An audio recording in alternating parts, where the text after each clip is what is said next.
napaka-espesyal po ng ating may bahay today. Nandito tayo ngayon sa lungsod ng Pasig. At nakikita nyo naman po, busy talaga yung daan dito. Pero right in the heart of it, may makikita tayong 1800s marked site na historical. Eto, titingnan natin dahil dito sila nakatira. At alam nyo po ba, 6 generations na raw ang tumira dito mula sa kanilang pamilya.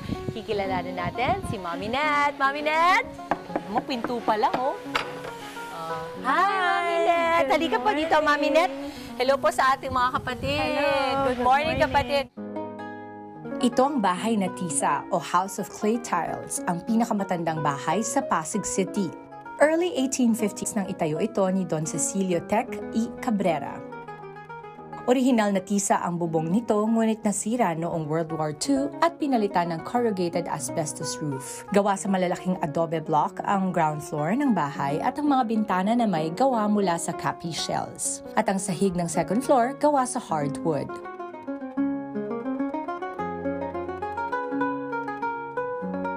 Naging tahanan nito ng Tec family for 8 generations at nagsisilbing may bahay pa rin ngayon ni Net, 6th generation ng Tec family.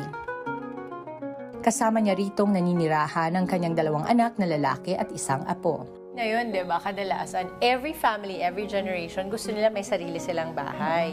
But in your family, buhay na buhay yung pagpapasa ng tahanan. Oo. Yan okay. Kasi ang sabi kasi ng papa ko, sabi daw ng lolo niya is, the bahay na Tisa was built to be a home for the Tec family. So it's gonna be passed on from one generation to the next.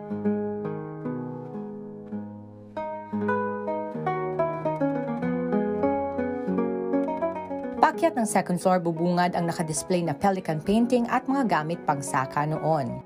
Sabi nila kasi yung pelican symbolizes Jesus Christ because it feeds its young with its own blood. Oh, wow! Tapos itong pangsakad, was it a farming family?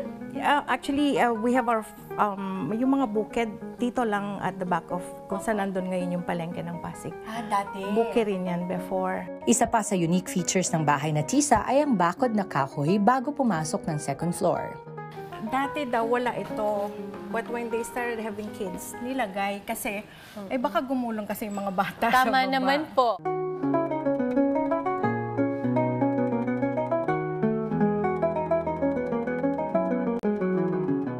Table is as old as the house itself. 178? Yeah, including that one. That's where we have our meals. Ito po. Yeah. Grabe, ma'am, no? Ibig sabihin, itong dining table na ito, 8 generations na yung kumakain dito, including my granddaughter. Noong February 2020, ang bahay na Tisa ay dineklara ng National Museum bilang isang important cultural heritage. Iginawad naman ng lungsod ng Pasig sa bahay na Tisa ang dangal ng Pasig Award for Culture noong June 2009. Nakadisplay sa kanilang photo gallery ang iba't ibang picture ng Tec generation. Sa isang sulok ng tahanan, makikita ang iba pang memorabilia ng kanilang pamilya.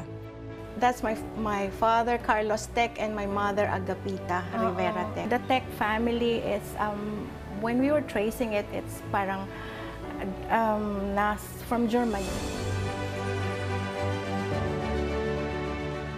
That's an original World War I helmet. Wow! Okay. And then we have another one there, that's World War II helmet naman. Original pa din. Typewriters were used by my father because he is a historian and a writer. Ma'am, ano sa palagay mo ang naging susi para even after all these years, kahit dumaan na yung pandemic, nagka-World War II, World War I, napanatili ng pamilya ninyo itong bahay na Tisa na maging tahanan ng pamilya ninyo?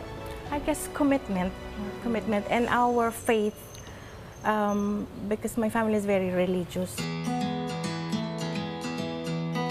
Abangan bukas. Anong tawag dito sa area na to? Ito yung banggerahan. Pagkahugas ng mga plato, mga baso, dito siya nilalagay para matuyo. And we also have, this one, it's called banga. Opo. Diyan yung for drinking water. Lahat ng yan sa part 2 ng aking house tour sa bahay na Tisa dito sa may bahay. Mga kapatid, Dimples Romana po, kumpletuhin ang inyong umaga ng mga kwentong puno ng inspirasyon. Salubungin po ang bawat araw ng may ngiti at pag-asa. Kaya't mag-subscribe na po at mag-follow na sa aming social media pages ng News 5.